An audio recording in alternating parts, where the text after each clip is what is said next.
Hey everybody, welcome to the Autonomous Creative. I'm Jessica Abel. I'm really glad to have you here today. My guest today is Spike Trotman, who's a cartoonist and self-made woman whose daring and impressive commitment have Oh, turned a tiny self-publishing imprint into the largest comics publisher, we think, in the Midwest and mm. the most successful Kickstarter creator in the comics domain. So I am Oh, thank deeply, you. deeply impressed by Spike's trajectory, and I'm absolutely honored to have you here today. Thank Spike, you so welcome. much for having me. Oh, thank you. I feel very welcome. Thank you for having me. So I'm excited to dive into this. I am going to start with today, what stuff is like now, because I know that there have been massive, massive changes, not only pandemic related, but all kinds of other things.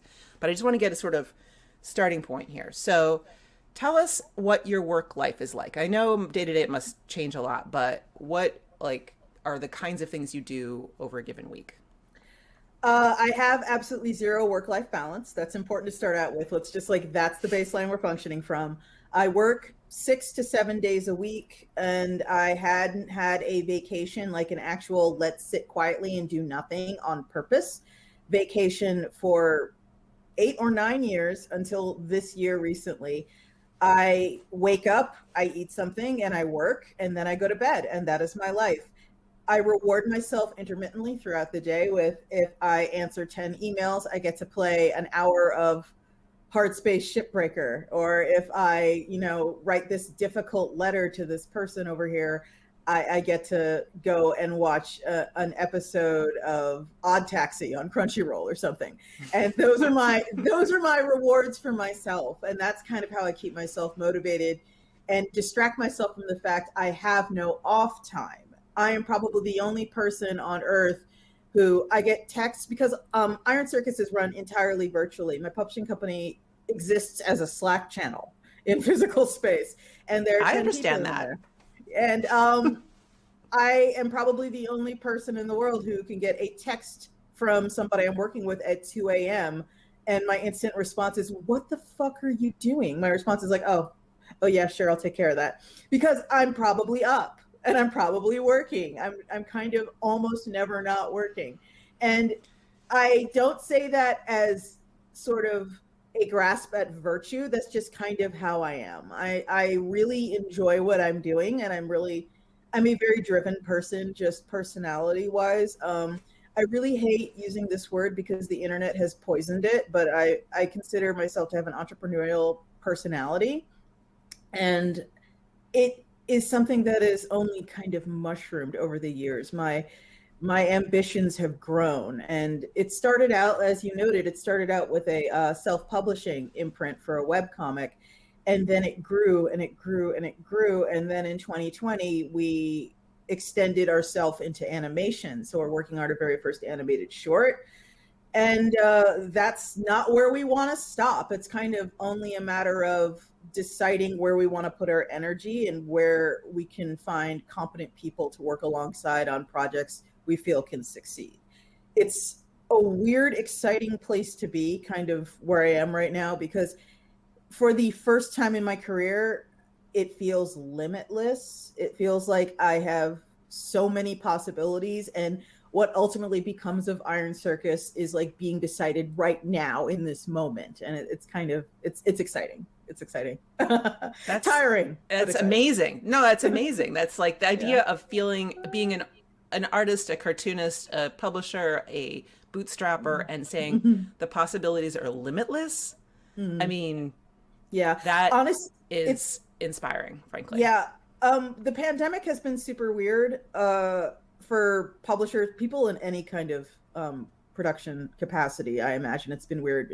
But the thing about comics right now, especially graphic novel format comics, is because of 2020, a whole bunch of people, and we're talking about millions, basically sat at home, were twiddling their thumbs and went, I guess I'll just get some books off Amazon. And then a lot of those books were graphic novels. And when I say this, people just straight up don't believe me, but it's the truth.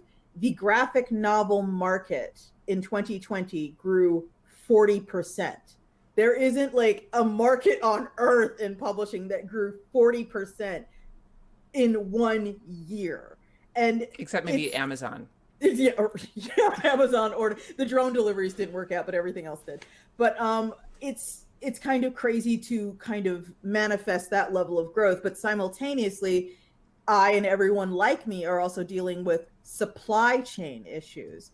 A lot of us print in Asia, and for reasons I will not go into here, it's actually becoming very expensive and delayed to get books from, say, Hong Kong or South Korea or China or Thailand on the boat and over to Long Beach and then unloaded in Long Beach. There are shipping containers just kind of like drifting off the coast of California right now that have been there for weeks.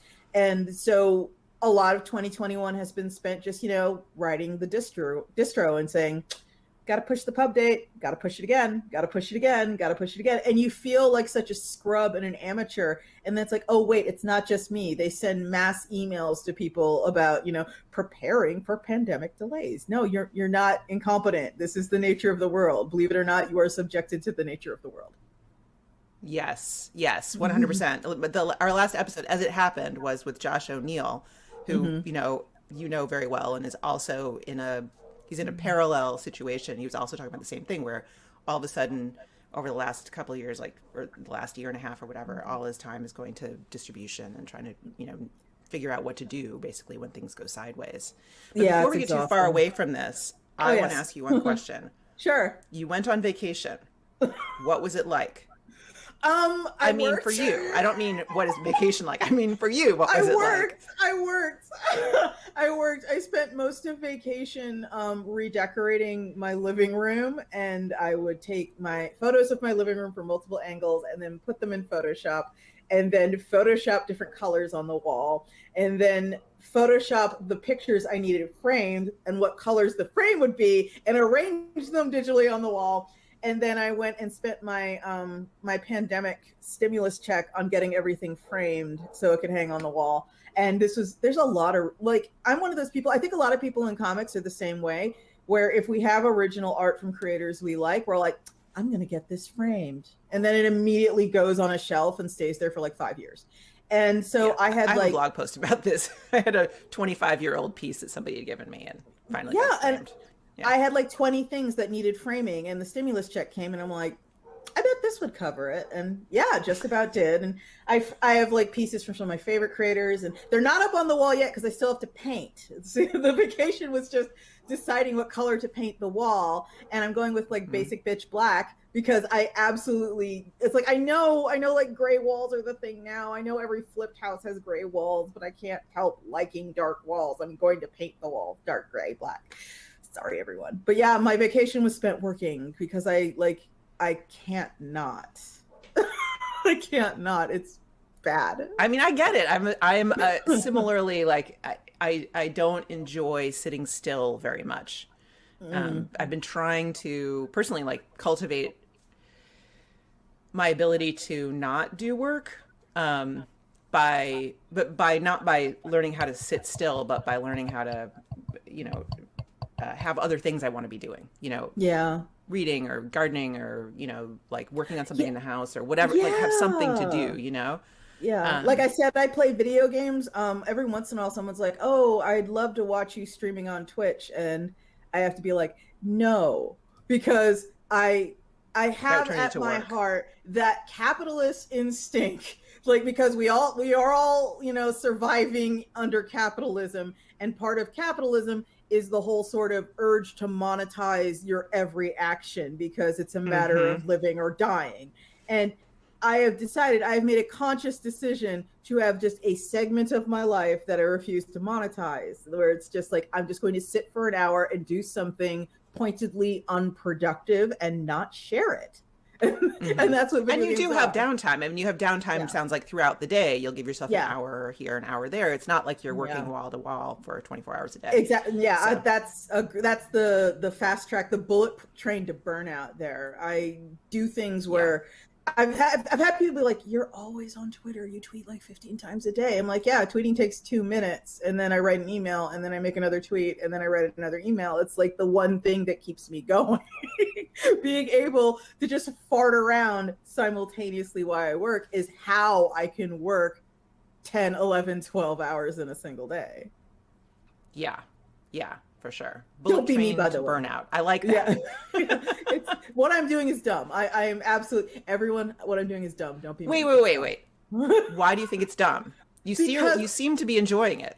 I'm tired all the time, and to be frank, I am not treating myself the absolute best. I eat way too much takeout. I get hardly any exercise because I'm just like, oh my god, I need to work. I need to constantly work, and that's not what I need to be doing. I'm like in my 40s now, and I had my first checkup a while ago, and they're all like, yeah, you should be exercising. You should be doing this. You should be doing that, and it's like, I'll find the time, and it's like, bitch, no, you won't. It's like you're too busy doing everything else. You know, the whole time you're on the treadmill or at the gym or in the pool or whatever, you're just going to be thinking about all the stuff you could be doing, and quite frankly, that's kind of enough to stop me in a lot of ways, and it's not good. It's not good, everyone. Don't be me. Okay. I mean, Yeah. I personally have made the decision that I don't want to be doing that and I'm trying to move away from it, but it certainly doesn't sound like you're convinced. It sounds like you actually kind of like it. I do. This is a personality trait of mine. I really enjoy. Because I'm also the person yeah. who's like, I've gone through long periods of my life where like that's, you know, I'm just at the desk the whole time. You're just like pushing through. And there, you know, I find, and this is the thing, is the life of, in my mind, the things that are happening here are the most exciting things in my life. You know, Yeah, even if I'm yeah. really enjoying a lot of other things, it's not always the most exciting. Fortunately, there's some things that compete, but mostly the other choices I have available to me, they just aren't as interesting as Yeah. trying to solve this problem.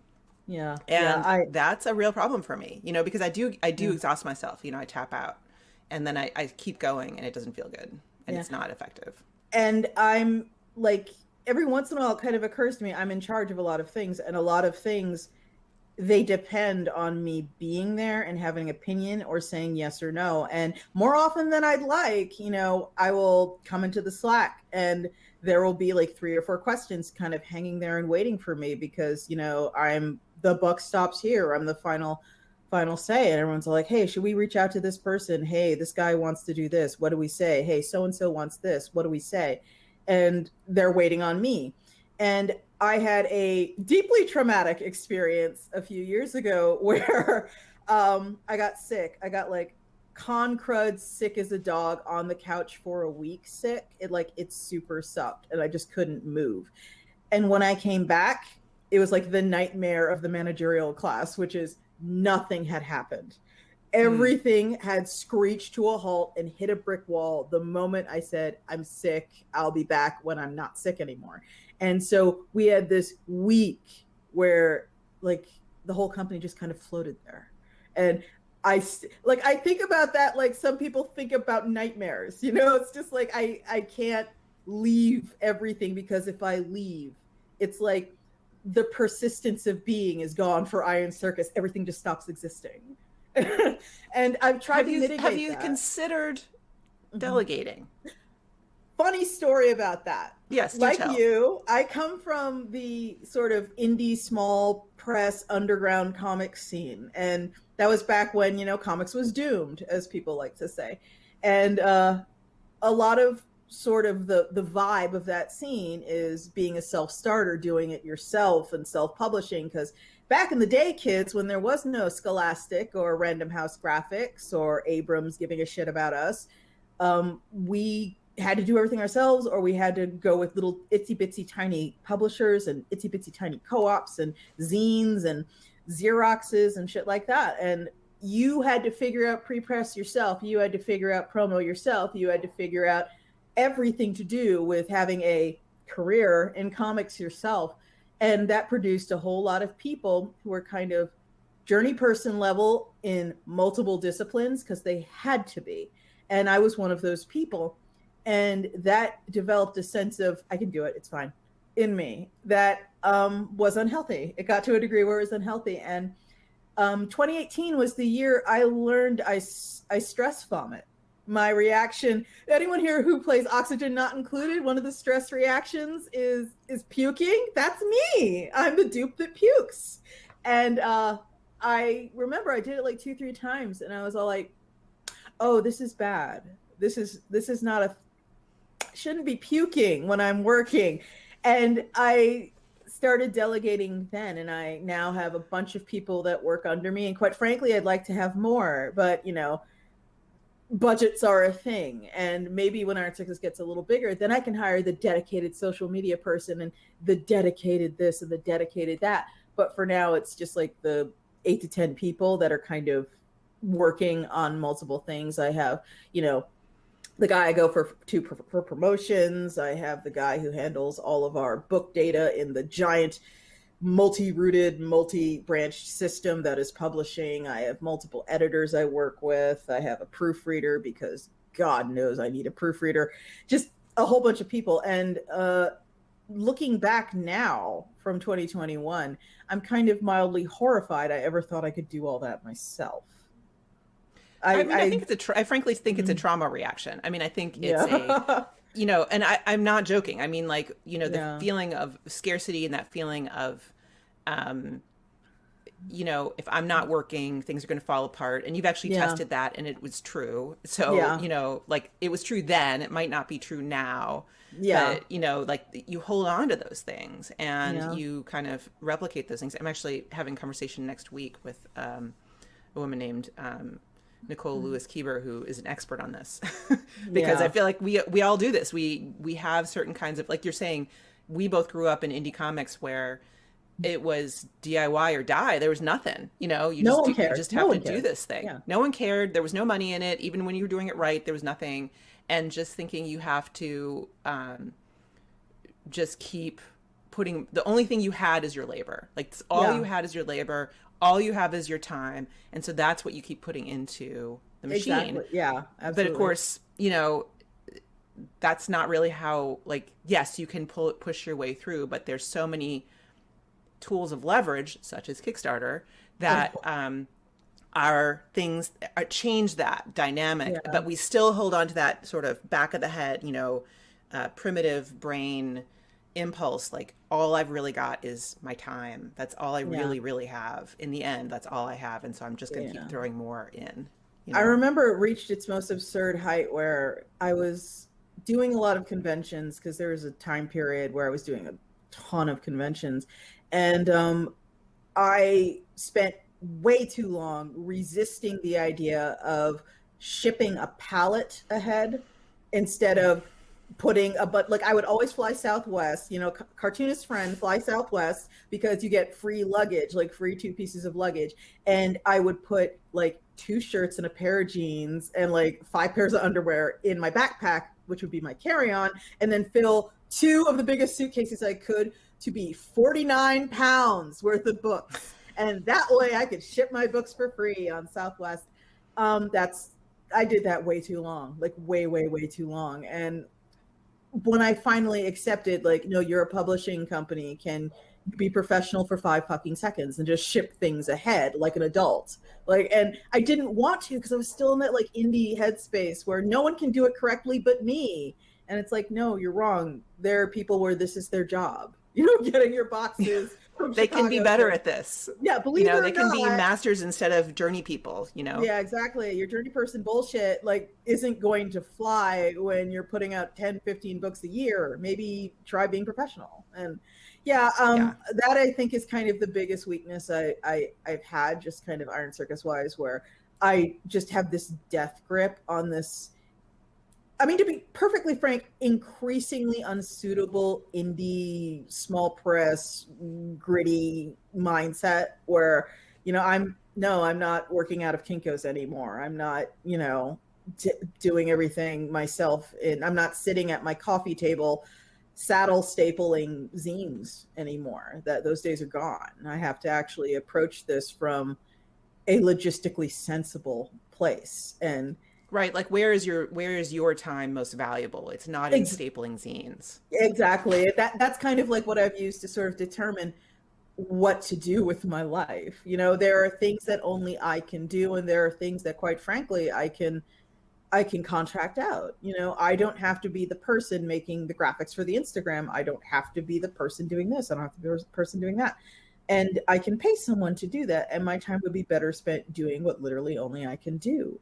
And it's kind of been like, you see the cartoons where someone's just like pulling stuff off finger by finger. That's me getting pulled off of everything. But the company is much better for it. It functions much better. Like the guy we have, this is super obnoxious, and I apologize, everyone, but there is a whole database out there that feeds Barnes and Noble, Amazon, bookshop.org, everything you could think of. It all feeds back to one single database, and that database also feeds out to a whole bunch of other things, and that is where publishing lives. And I have a guy who handles where publishing lives for me. And I remember with crystal clarity the day I decided, oh wait, maybe it would be more efficient to hire someone who's been doing this for 20 years than try and teach myself an entirely new system and do it myself. So yeah. Yes. Yes, yeah. Exactly. So speaking of growing and maybe not the indie mindset anymore as much as it was anymore, as in the past, Iron Circus, how many books a year are you publishing? What kind of books are you publishing now? We put out, our mission statement has been something I stole from a freak show banner, which is strange and amazing. We try and publish books that I personally consider strange and amazing. We specialize in sort of underrepresented voices, underrepresented themes, stuff that is not really got a big audience, quite frankly, or a lot of people catering to it right now. One of the ironies of the market right now, the explosively growing graphic novel market, is it's explosively growing in kind of a single age range, which is sort of elementary up to YA. And we publish a lot of stuff that's exclusively for adults. So we're actually only getting the runoff of that explosion. It's plenty when an entire industry grows 40% in a single year. The runoff is plenty, but it's still not like the mainest of the mainstream stuff. We publish a lot of erotica. That's kind of where we got our start. We're happy to publish erotica. We don't like give it its own little imprint. We don't quietly shove it off in the corner and pretend we don't publish it. No, we love our erotica and we love the people who make it, and it's bomb ass, and I recommend you all buy it because it's great. Its whole thing is like, it's consent driven, it's sex positive. I mean, it can be very high drama, don't get me wrong, but it's the kind of stuff we really wanted to see out there, and a lot of that governs what we choose to publish, like stuff we want to see. And we have sort of an open door policy, like our submissions are always open. And then every month we all get together in, of course, where else, a Slack channel, and we dump all the stuff in there, and we all just sort of decide on it. But along with that, we also have sort of projects that we do all the time. We have the Smut Peddler series of erotic anthologies, which is kind of the first kick of nitro in Iron Circus's tank, was the Smut Peddler anthology. And it's done amazing. It's great. Perennial bestsellers. Always happy to have them. We also do the occasional all ages anthology. We've done a horror anthology called The Sleep of Reason. My personal favorite was an anthology called FTL Y'all, Tales from the Age of the $200 Warp Drive, which was, the premise was just someone finds out it takes about $200 and a journey person mechanic's ability, level of ability, to build a faster than light engine, and how would that change the world? And the answer is a lot. Like, your idiot cousin could be on Jupiter this time next week. What does that mean for humanity, is what that anthology was about. And we've done sci-fi stuff like New World. We did something called Timorous Beastie, which was about small animals having big adventures for people who like Watership Down or Plague Dogs, Redwall, that kind of thing, like little tiny animals in danger. Everyone loves a good little tiny animals in danger story.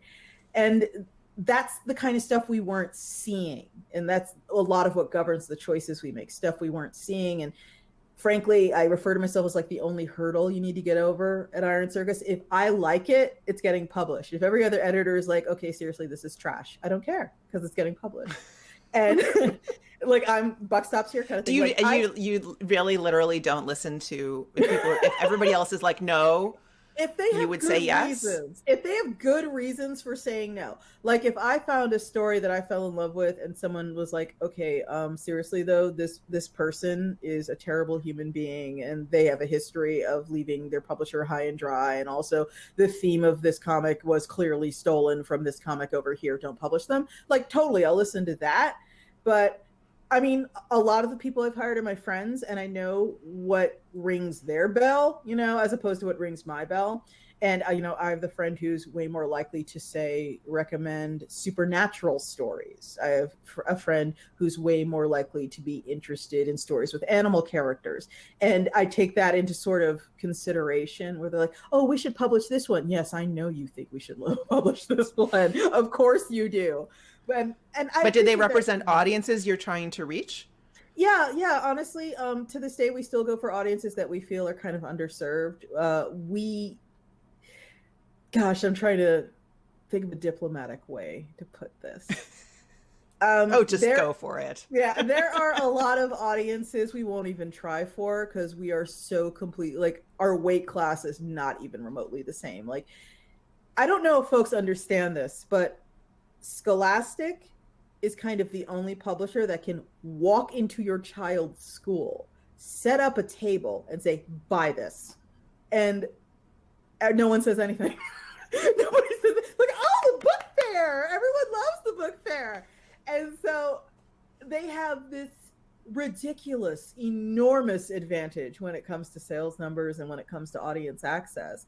And you can't fight that. There's nothing I could ever do to fight. I can't compete with Scholastic. It's not going to happen. So, I try and kind of put my energy elsewhere. Meaning you don't actually go for books that would be Scholastic books. Like if something like that came across your transom, you'd be like, I don't know if we can do this. I've told people, for example, I get stories and I go, "Hey, yeah, this doesn't really feel like an Iron Circus book. Do not ask me to explain further. It just doesn't feel like an Iron Circus book, but you might want to try your look at Image, Random House, Scholastic, whatever, depending on what they're giving me." Right. Unsurprisingly, when people know that you publish erotica, you get a lot of weird shit in the submission slush pile. And I don't tell those people try your luck elsewhere because, quite frankly, there aren't a ton of specifically American-based publishing houses that are all like, "Yeah, we publish porn. What's up?" There aren't a ton like that, and not in the graphic novel sense. The romance novel business is like this whole other thing that is over there and a gigantic monster no one ever wants to acknowledge. But yeah, that's not us. We do the complicating factor of our porn has pictures. So we're always in a which is interesting because, like, relating back to Kickstarter, early on I would get a lot of emails that were like, "How'd you get porn on Kickstarter? How'd you do that? Because they say no porn." It's like, well, Kickstarter sides with the Supreme Court. That's how. Right. Where if it can be construed as art, it's fine. You'll also find nude photography books on Kickstarter. When Kickstarter says no porn, what they mean is wicked pictures can't come on there. Jenna Jameson can't come on there and fund an actual filmed porno. That's right. What they're saying. They're not saying dirty pictures, because I don't know if you folks are aware of the split hairs and blood-soaked battlefield that constitutes when does it stop being art and begin being pornography. But Kickstarter wants no fucking part of it. And so they just kind of, they're very okay with kind of whatever you want to put up there, especially in comics. So unless it's obviously terrible and you're an obviously terrible person. Right. Which would be also a really difficult call for them, I think. Yeah. What are they going to say? You're an obviously terrible person? That's not.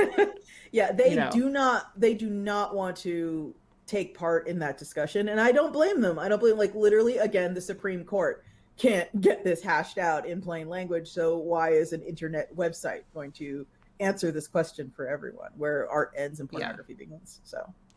So to get back to the numbers, how many books are you putting out, say, in 2021? This year, it's a low year for us, for 10 or 11 this year. We usually try to shoot for 15.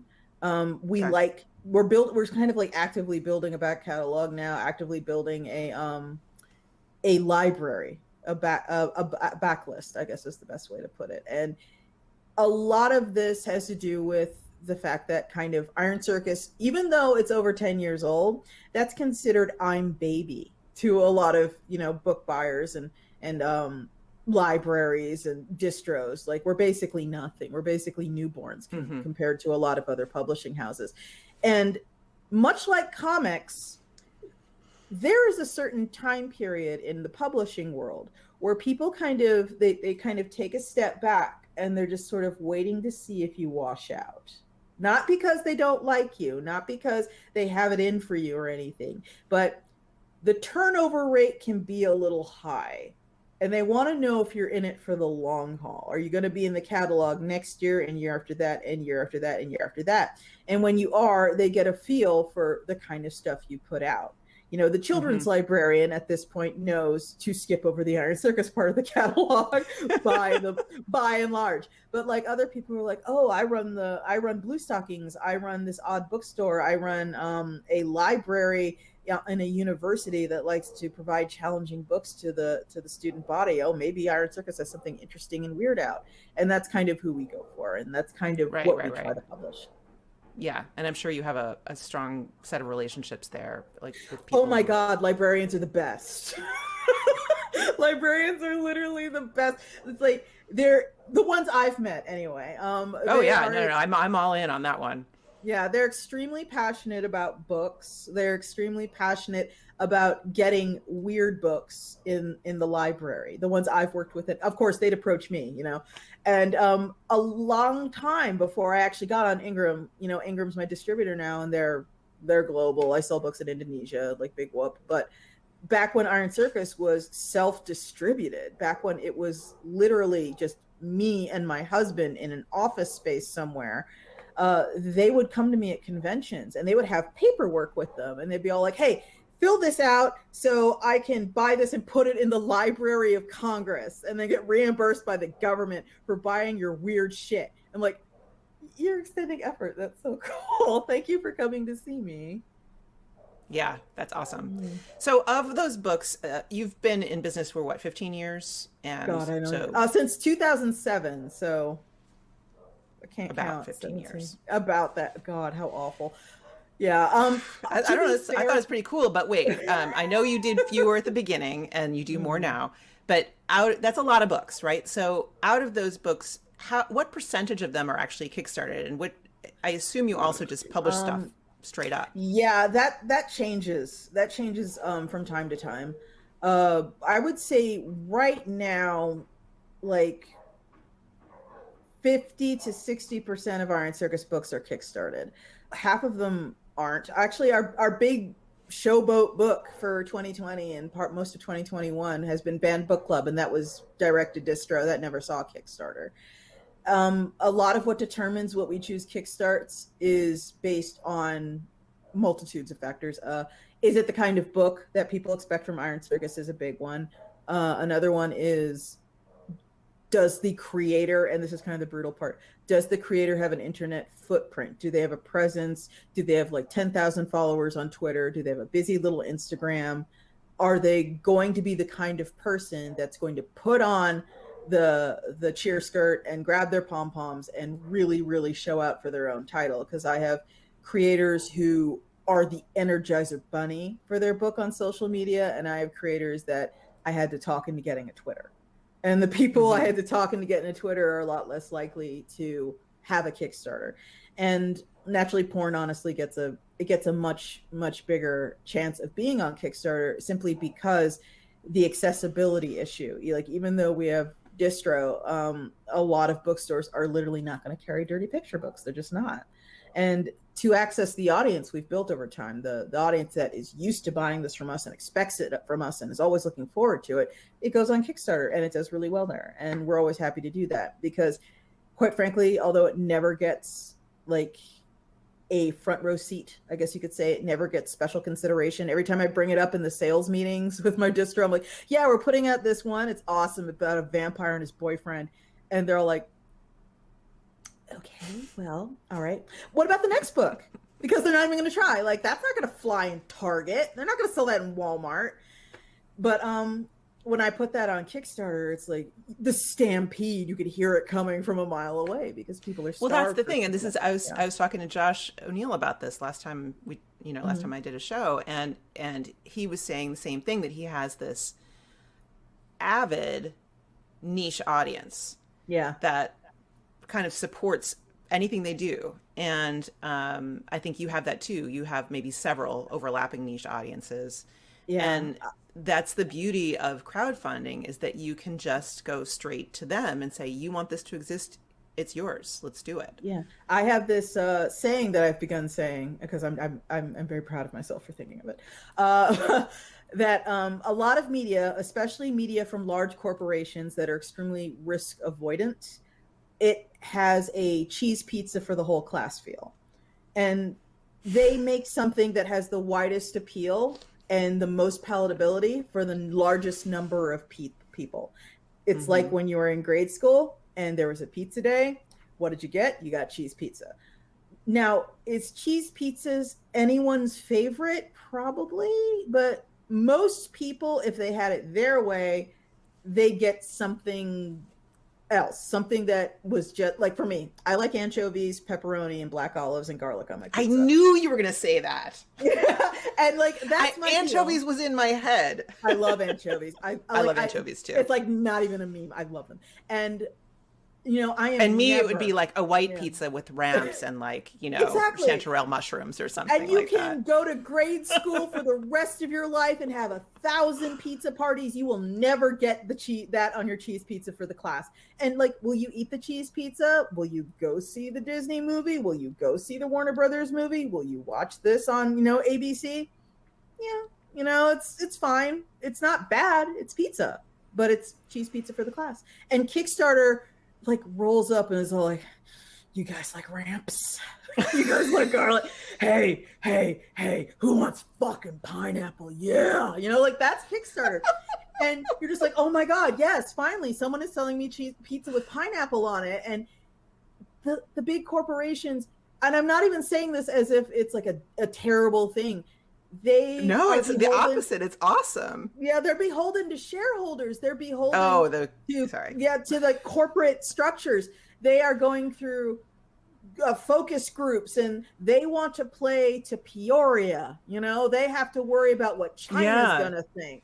And I think that there's some real value to that, and definitely for people whose work gets to the very top of that heap, it pays off immensely. Oh, for sure. But I think the big problem for us in the creator community is that the myth that is going to be the way and the best way for a creator to get your work out there is just not true, because the economics are against you. A book will break even for a publisher way before the creator gets paid. It has to. And I recently, I'm going to try and be diplomatic again. Okay. As a person who's both a creator and a publisher and kind of on the inside of what is let's be truthful. It's a successful publishing company. I have access to all kinds of numbers, and bless their hearts, folks on Twitter, when you talk about what you should be getting when you sign publishing deals, I can tell how many of you have never signed a publishing deal in your life. And I that comes from a place of love. I'm just saying. Tell us what you're talking about here, because not everybody has been in these conversations on Twitter. Yeah, every once in a while, I'll see creators' rights hashtag stuff, and I'm always checking that out because I'm always interested, because I'm a creator too. I'll see things along the lines like, if you get handed a contract and the what's it called? The advance is lower than $50,000, don't sign. Really? I mean, okay, good luck with that. Like, I don't know who you think you are or where you think you are. I mean, I wish we lived in that world. I wish I could live there with you. That would be amazing. But that is literally not how publishing works. That big fat advance is going to happen for some people. But there are so many mitigating factors, more than I could ever go into here, that determine things like advances and, the pay scale and when it's coming out and all this other stuff. There's so much that goes into that. And when you make these sort of blanket statements, I can kind of tell you have no clue. I'm just saying. Sorry, everyone. I'm sorry. Yeah, but I mean, you brought up the idea of like shareholders and like, if you think about a company like Random House, I published with Random House twice, several, maybe three times. And no, twice. And both times, I'm thinking, I mean, I was very honored to publish with Pantheon and with Broadway Books, but they have a giant building on Broadway. They have shareholders who are making money. They have editors who I loved, who are making enough money to live in New York City, barely, but enough. And I was not able to make enough money to pay for my time to create these books, like not even close. Yeah, and that's the nature of publishing. But I really do feel like the Kickstarter model flips that, where, they had to go to such vast numbers of people. They had to think about, are the distributors going to love this? Are they going to push it? Is it going to get reviewed? What's going to happen there? It's a very different calculus. They're thinking about different things. And the way that the company is supported has a completely different business model. And one that is not tilted toward the creator. Yeah, here's the thing about Kickstarter, and here's the thing about publishing with really big companies. I am in no way telling you that if Random House kicks your door down and throws a contract at you, anyone in here saying no, shun, don't do that. What I will tell you is there is a sort of theory. There's a theory of the independent creative out there that I have been obsessed with since I ever first heard about it, and in my opinion has kind of rung true. And what it's called is the 1,000 true fans theory. And it basically posits any independent creative, all they need to make a decent living is 1,000 people willing to spend $100 on them every year. And yeah, I mean, the math checks out. If you can find 1,000 people who are super into what you do and will, buy a couple books from you, throw some money in your Patreon, come to see you at a convention to get a commissioned piece of art or something, you can make a living off that. You do not have to be a New York Times bestseller to make a living. And quite frankly, I think people don't realize how little a lot of New York Times bestsellers make. But you can function. You can go to a convention and sell 200 books, and that would be amazing. That would be awesome. And you might make more than someone who is on the New York Times bestsellers list for that week, because the nature of the different contracts, you have no idea. Like if you can walk away from a convention with $5,000, you might have done better than, the top person in the cookbook category. Who knows? And that's in that week. I mean, probably overall, you're still going to be overall. You're still behind. You're still behind. But I'm just saying that you can. It's like there are still, despite the fact comics has grown massively in the past few years, it's been ridiculous rocket ship kind of growth. There is still room for functioning independently. If you are right now, like I was kind of in the late 90s, early 90s, where you are looking around and you're like, I do not see a place for myself in this infrastructure that's all around me. I do not want to make children's books for Scholastic. I do not want to make comics for the newspaper. I don't want to do this. I want to do my own thing, my own way, and that's all I want to do. You can still function in that capacity and you can make a living. There are people right now all over Patreon who are quietly making very good livings just making a webcomic, and that's it. And you don't have to, I understand, like the nice thing about like Random House and the nice thing about Scholastic and all these other people is the conversation you can have with your relatives at the family reunion, where they're all like, "Oh, what are you doing? Oh, I got my book signed by total Random House." Strangers, like walking around, like in bookstores, and I mean, you reach. It's like you said, it's cheese pizza. You reach numbers of people, and you have you can have an impact in areas you wouldn't expect, and that you aren't planning. Essentially, it can be very cool. It can be very cool, but without getting into it, okay, God, how do I put this? Oh, God. See, I'm at that point now where I used to be very open book about everything, but now I literally cannot be for various reasons. But a great example. Okay, here's the thing. So a while ago, there was a Kickstarter for a project called Berserker, but with no vowels. So Berserker, no vowels, squash all that together. And it was by Boom Comics, I think, and it involved Keanu Reeves. And without being insulting, okay, Hollywood is very risk averse. We've covered that. And part of being risk averse is waiting for someone else to do it and then deciding it's a good idea because they don't want to be the one that screwed up because they tried something new. Berserker has proven to a number of people that, oh, wait, Kickstarter is sort of a thing. And as a result, there has been some very weird energy in publishers that work on Kickstarter lately. And I don't even know where I can go from there, but like it's been a weird place to be, and it's been a fascinating kind of watching it evolve from the website where it's like, how do you expect people to take you seriously if you kickstart your comic, all the way up to I backed Keanu Reeves' comic on Kickstarter, and it's been a thing I ground floored, and I do my best to not be possessive and gatekeepery about it because that sucks. I've been on the other end of that. That sucks. That's stupid. But at the same time, I'm like, oh my God, I am very quickly being, destroyed, Kickstarter by all these people that have shown up.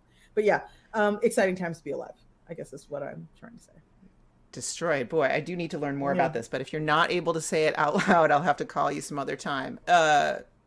Two questions I want to make sure to ask you, and we also have a bunch of great questions coming in. Oh yeah, sure. I'd be happy to answer. Okay.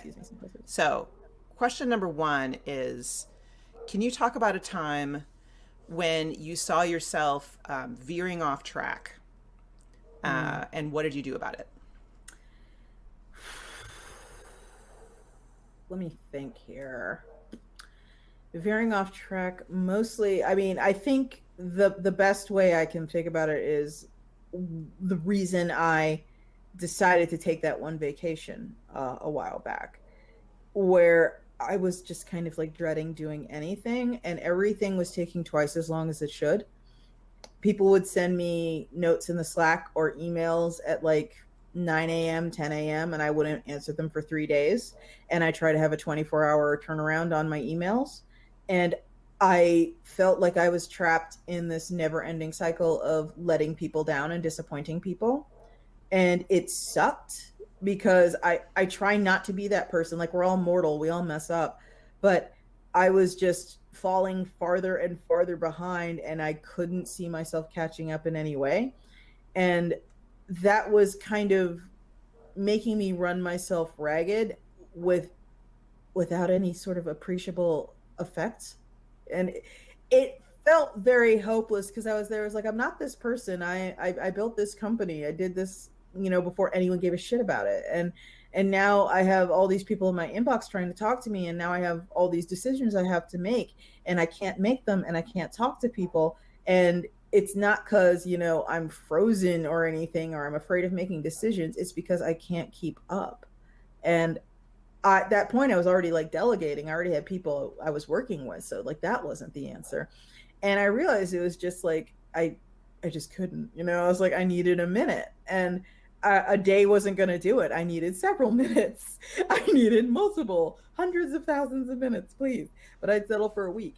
And I came back from that week just like a much better and happier person. So I can't recommend it enough. If you just sort of, if anyone out there is feeling just like, oh my God, I'm like actually dying. Like, this is too much. I can't do this. The answer isn't to work harder. The answer is to take a break. Yes, so much so. Yes, thank you for saying that. Mm-hmm. So my other question is, you are, as far as I can tell, still creating comics. How do you manage that? The comic I have now, I've totally screwed up on, by the way. So there's this site, everyone, called Pillow Fort. It is kind of what Tumblr should be doing right now if it weren't Tumblr. It's community run. I have this whole spiel I could get into about sort of the advertiser dictated internet and how that is a chokehold around, a stranglehold around, freedom and creativity and adult content, and how when advertisers dictate terms, you can see every platform rapidly moving towards like primetime network television standards of decency. And that horrifies me. And Pillow Fort is not run that way. It's not advertiser run. It's user supported. And so I think everyone should get a Pillow Fort, because advertiser funded internet isn't working and it sucks. But anyway, I am using my pillow fort to do a comic that I think I abandoned like 15 years ago. And my like idea for keeping this comic going was I was just going to draw 50 pages and I was going to do them on my own time at a snail's pace whenever I had a free minutes, you know, an hour on the weekend, 3 hours on the weekend, maybe, you know, from 6 a.m. to noon on next Tuesday or something. Whenever I had free time, I draw some and I would accrue 50 pages. And when I had 50 pages, I was allowed to start uploading them. So everything you see on my pillow fort right now is like, God, like 6-7 months old. It's old stuff. And for until recently, when I had to do a bunch of redraws, it was uploading twice a week. And I was making that story because I just like, I couldn't stand not being creative. I couldn't deal with it. I'm writing a bunch of scripts for people right now. I think 3 scripts floating around in various stages of completion with artists, but I wasn't drawing anything. I wasn't making any comics, and it made me genuinely feel bad. And I was like, I'm just gonna make a comic, not worry about doing it in a timely fashion. And when I have 50 pages, I'm just gonna upload it. And that's kind of where I've been. I think that's great. I think that's it's impressive that you're able to switch gears to that brain space. You know what I mean? Because I do think that building the kind of business that you are building is very creative, but it's very different creativity, right? And so to write scripts and get into the fictional worlds and sort of think about characters and world development, all that kind of stuff, to draw where you just have to kind of sit there and do it. You know, there's a execution element to that. There's different kinds of problem solving that are less intellectual. You know, it's just how do you switch back and forth? How do you manage the kind of different modes? I have a very loose schedule that I try to adhere to, where if I try to be up around 9 a.m. Sometimes I go all the way through from midnight, you know, the previous day, all the way through to 9 a.m. and I'm still up. I mostly these days sleep in 4-hour shifts that kind of wander the clock. So I don't actually have a bedtime. I go to sleep when I'm tired and I wake up when I'm not tired anymore and I get back to work. But I try to spend the morning on emails. Like morning time is email time. And then I address everything that's going on in the Slack. And then I try to schedule, if I can, all of my meetings for the afternoon. And at the end of the meetings, the emails, any other sort of work I need to see to, if I have a couple hours at the end of the evening, then I get to draw something. But the drawing stuff is a reward for doing the stuff where other people are relying on me. Things where other people are relying on me have to take precedent. And the way I sort of articulate that is I just say I eat last. And so if there's a spread out, the table's spread out, Thanksgiving dinner's on the table. That's rough, though. Oh, it sucks. I get my plate last. Everyone gets paid before me. Everyone gets their sort of needs seen to before my needs get seen to, because that's what happens when you decide you get to be in charge. You are responsible for a lot of things and you owe people your time. Like a lot of people see this sort of leadership position of running a company as basically covering yourself in glory. They don't see it as a responsibility that they owe to other people. When Iron Circus fucks up, at the end of the day, no matter who did it, it's my fault. So I have to take the blame for that. It's why I also get to, when something fun happens, I get to say, hey, everyone, look what we did. Like, I'm not just here for the good times, I'm here for everything. And that I volunteered for that. So I have to be available to people when they need me. I'm not saying I'm perfect, but I try.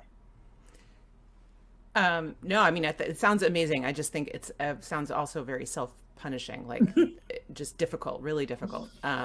To have that feeling always that everybody's got to be finished before you're ready to start. Well, I had that trauma where the week happened and then Iron Circus ground to a halt. So now I feel like I can never go away ever again. So you're married, right? Yes, I am married to. Does anyone here know who Gordon Freeman is, or is that like now officially an old person reference? I'm married to a man who looks like Gordon Freeman. His name is Matt, and we met on the internet before that was remotely okay. And does he follow you sleepwise around the clock? I mean, how does that would, Um, do you see him? I do see him. Actually, because of the pandemic, I see him a ton. He has an office job and he's been working from home for the last year and a half.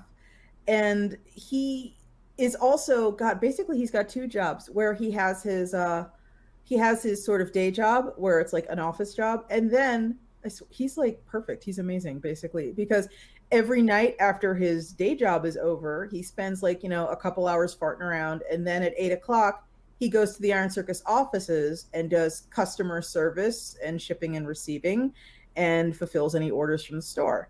And he's been doing this for like years and years. He's been doing this.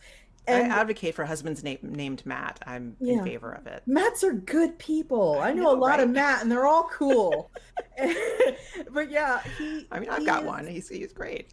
when we first moved in together, I was working at Pearl Arts and Crafts, and he encouraged me to quit because he's like, "Here's the thing, I have a job, and my job could support both of us.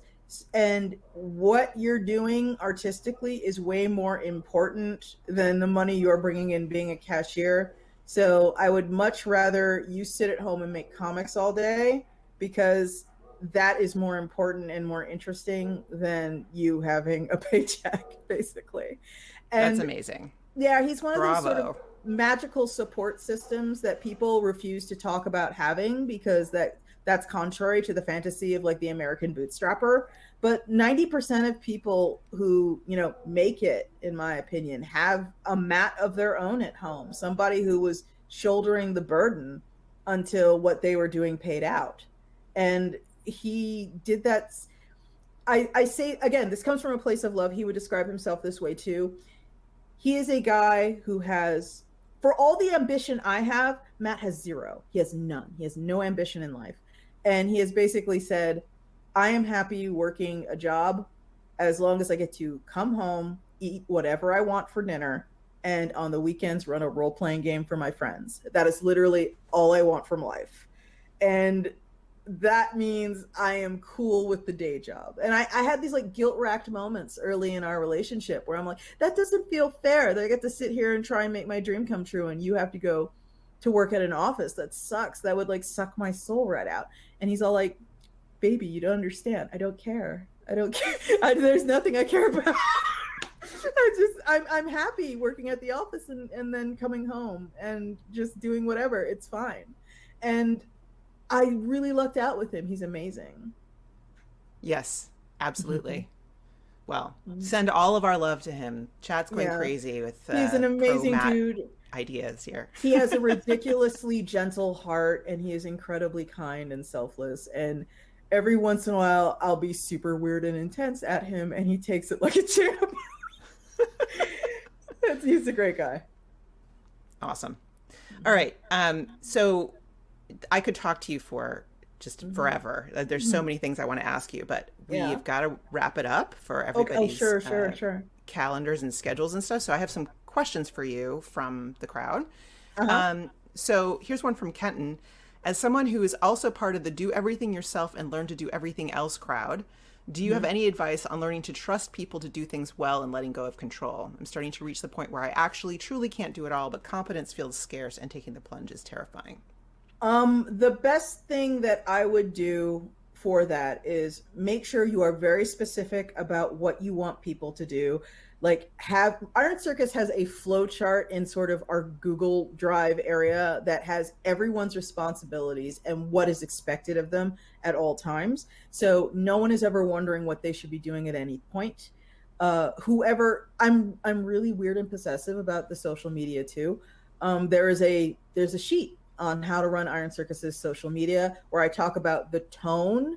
I talk about how to talk as the Iron Circus account, and the Iron Circus account is always happy to see you, always excited, likes goofy puns, like that kind of thing. The Iron Circus account does not get in fights. That's my job. Just stuff like that. And make sure there's follow through on it. And if you are hiring someone, for example, to say, do the pre-press for your books, what you want to do is you want to have a meeting with them, say, here is the outline of your duties. Is there any questions? Is there anything you need? How would you like this done? Is there a way you're used to working where I can help you? And just after a trial period, make sure it's working out. The stumbling block that I've stepped over most often is just kind of not letting people in on what I want, not being clear about what I want, because I'll sit there and I'll launch the Kickstarter and people will be like, whoa, you launched that today? And I'm like, yeah, I mean, I decided to launch it today. And they're like, no, you have to tell us. Like, you have to tell us is a thing that I had to learn. Mm-hmm. So be very clear about what you want. Write, this is what your job, document down and send it to them, have meetings, that sort of thing. Yes, for sure. Yeah.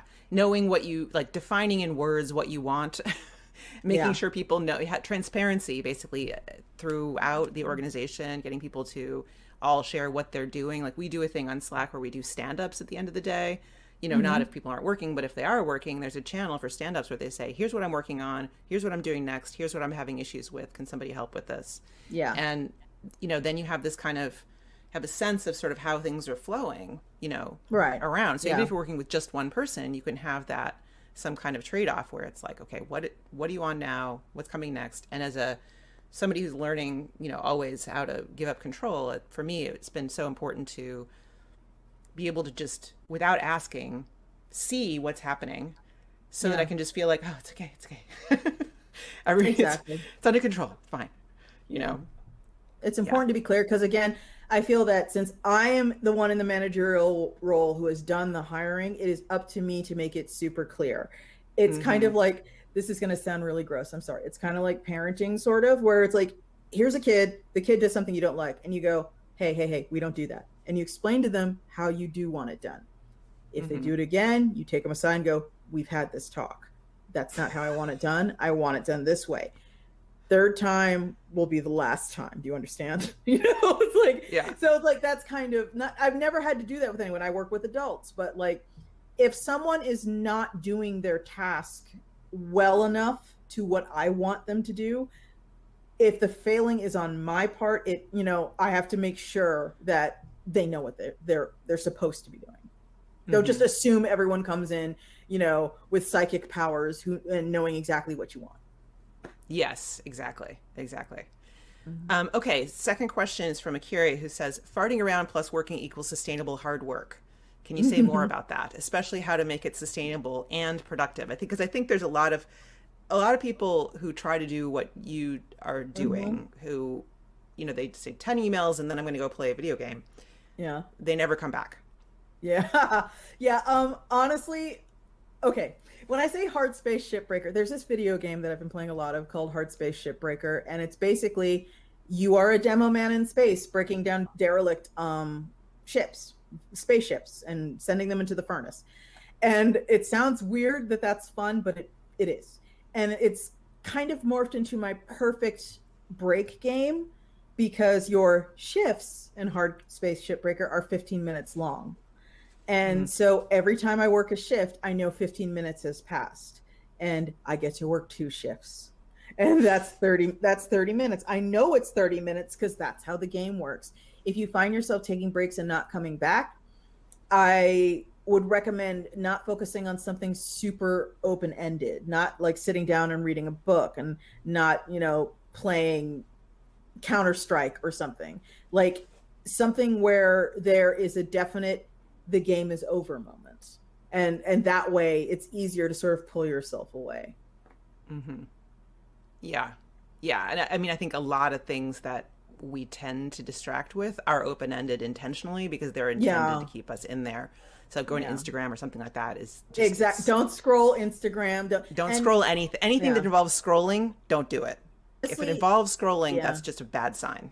And if you're super bad about this is something a friend uses. I don't use it, but there are various programs that you can download and install that basically shut off your access to whatever sites you tell it to shut off your access to between the hours you establish. So you can tell it, don't let me go to Twitter, Instagram, CNN.com, or Reddit between the hours of 8 a.m. and 6 p.m. and it will literally not let you go to those sites. A page that you have selected will pop up if you have that muscle memory sort of type ahead thing and try to go there. It'll be like, you know? And if in emergency you absolutely need to go there, basically what it does is it makes you type out a passage of text that's randomly generated perfectly to unlock the ability to go do whatever. And I have friends. Wait, which one is this? Because I've Yeah. had a lot of people working with Freedom, but I don't know if Freedom does that. I think the one I'm thinking of was called Net Nanny. And the thing is, there are multiple things called Net Nanny, but the ones my friends were using was like something like Net Nanny. And it That's just kind of hilarious. It wouldn't let them. Of course, you can absolutely find ways to fuck yourself on this. Like, oh, I can't use my desktop. I guess I'm just using my phone. You know, you can work around it if you really try, but it's right. You have to treat it as not as parental, you know, I'm going to figure out how to screw with this, but a reminder to yourself of what you want. Exactly. You know, it has to be what you want or it's not going to work. Yeah. And just another productivity thing, like a small productivity thing. There's a site called mynoise.net. And basically you can go on there and you can have it generate various kinds of white noise for you.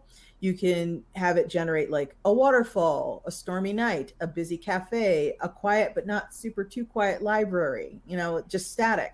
And I find that helps me focus when I'm doing something where an audiobook would be unsuitable, like scripting.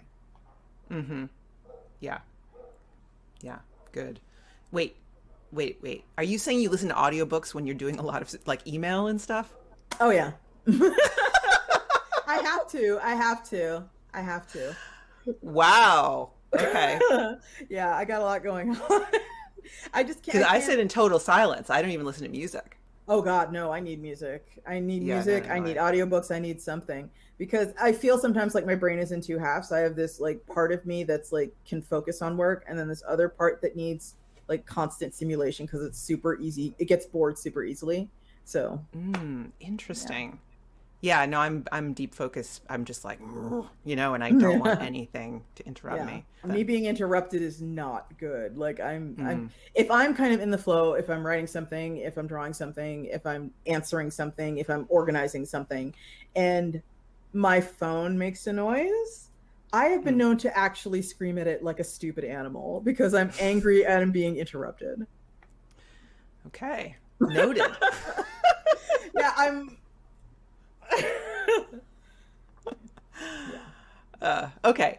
So Penny asks, how long on average did it take for you to gather the info necessary for your first Kickstarter compared to how long it takes you now? And I mean, ballpark, obviously. Like, how hard was it for you to do the first few versus now? Yeah. Oh God, it's like Kickstarter has changed so much. It's like refined itself and kind of become hardened in the fires of the internet. And now, quite frankly, there's like a roadmap that a lot of people could follow on Kickstarter. 2009 Kickstarter, there was no roadmap. There was no comics category. Like, I remember talking to the founders and telling them you should add a comics category because comics is unusually well suited to Kickstarter. You'll see what I mean. And when I launched my first Kickstarter, I mean, it's goofy as hell. If you want to go see it, I'm sure you can. Where it's just basically with like a webcam on me, just being like, hey, I want to make this book. You should help me. And the thing is, like, the pre-plan for it was kind of non-existent because it was an idea I'd had for years, but I never had the money to make it. So I just got on camera and I talked about, I just want to write this book and it's called Porcraft and here's what it's like. And I mean, if you're here, you probably know I already make comics. So, you know, this isn't like new to me. And here's the person I want to hire. And I think it'd be really cool. And you guys should help me. Okay. And like, it was the exact kind of video I recommend against these days. But like, there was no map. There was no path to follow. We were just sort of and there was nothing whatever. To compare against either. There was nobody else doing something that was more convincing, you know? Whereas now it's like, okay, the promotion guy says we should launch on this day. And then he promised us we'll get, you know, reviewed in on this site and on this blog and on this blog. Okay, we need the graphics for the Facebook campaign and the Instagram campaign. And, you know, it's like a month's run up right now for the big projects, for like the big beefy projects we think will bring in money. And we've built up this infrastructure where now every time I launch a Kickstarter, 40,000 people get an email. And that's kind of a lot of Iron Circus's success has been slow accrual of a fan base over a decade. And that is why, like, every project we launch, it, like, funds first day, funds first hour, funds for 6 hours. Like, that's something we earned, quite frankly. Yeah, well, by consistency and showing up and doing, being clearly who you are over and over again. Fulfilling the Kickstarter, having a vision. Yeah, yeah, yeah. Lots of, yeah, definitely. Okay, so one last question, quick one, I think. One person asks, understanding contracts is rather daunting. Do you have any advice or resources or terms to watch out for that you will share or that can help small creators trying to navigate? If you are very sort of like if you have a lot of anxiety about contracts and you do not feel equipped to negotiate on your own behalf, I would recommend finding an agent who specializes in comics if you can. I understand that they may not necessarily be taking on new clients, and this might be very difficult. Life is kind of one long, you can't get experience until you're hired, you can't get hired until you're experienced sort of scam, and it sucks. So you might not find anyone willing to take you on, but if you experience, but I also find a lot of agents, some agents at least, will, even if they won't take you on, if you have a contract, like you have, you have something that needs reading, you're not like just talking in the abstract. They sometimes will help you negotiate that contract for a fee instead of taking you on as a client. And an intellectual lawyer, property lawyer will also do this, where you can just pay them a fee and they will negotiate. They will go through the contract with you. Yeah, there's that. And I was also going to recommend, there's an organization, a vastly underutilized resource, in my opinion, called Lawyers for the Creative Arts. Lawyers for the Creative Arts work for free, 100%. And all you do is you go to their website, you fill out what you need to talk to somebody for. I've used them before. I got an email back in 2 days. I went down to a law office. I met with a real deal lawyer. He helped me figure a whole bunch of stuff out. And that was years and years and years ago. That wasn't like Iron Circus has a lawyer now. That was before I thought a lawyer was anything I would ever need. And if you get a contract from someone and you do not feel comfortable trying to go through it and suss it out, I mean, if you do not feel comfortable asking people about the contract they sent you, because remember, that's always an option. A lot of people they don't want to like tip their hand, like they don't understand something. No, I am always happy to explain any contract I send to anyone. When someone's all like, what does this part mean? I'm happy to tell them. But if you do not feel comfortable doing that with whoever you're working with, take it to a lawyer for the creative art, or like you said, take a lawyer, maybe a friend's recommendation of an intellectual property specializing lawyer, and have them read it for a fee. Yeah. At the end of the day, a lot of law schools have clinics. They'll have like, advanced legal students who will help with stuff. So like if you're in a city that has a big law school, you can call them up and find out if they have that kind of thing. So there are options for that kind of thing. Yeah, and there are lawyers who they salivate at the idea of defending poor little innocent artists who just don't know no better, and that's who Lawyer for the Creative Arts are made up of. So that sounds disgusting. Thank you.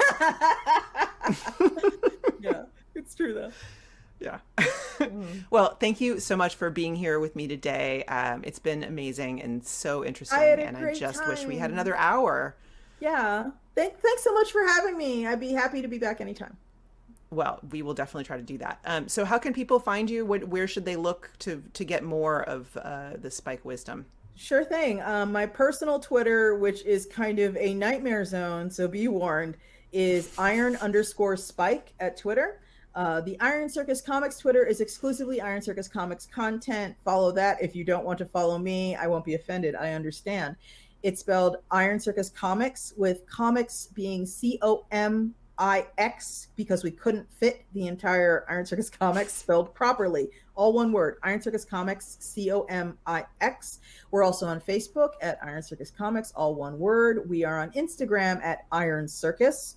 And I am personally right now on Pillowfort. This is my personal Pillowfort. It doesn't have anything to do with Iron Circus, at iron_spike as well. That's where you can find my current webcomic, which has no title. I think it's complicated. And it is basically about hairy Bolshevik elf people beating each other to death. It'll be fun. Wow. All right. That sounds stimulating. Yeah, everyone follow me. Look at my stuff.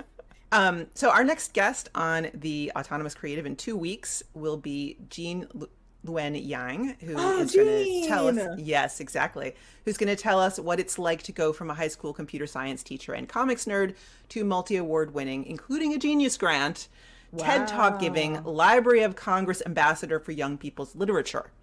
So don't be Cool. intimidated. As Spike can tell you, there's no one in comics who is nicer and more down to earth. So I hope you'll Yeah. join us. You can register now at our Crowdcast channel. So check out our Crowdcast channel, crowdcast.io/Jessica Abel. And I hope to see you next time. Spike, thank you so much. Thank you. Bye, everybody. Bye, everybody.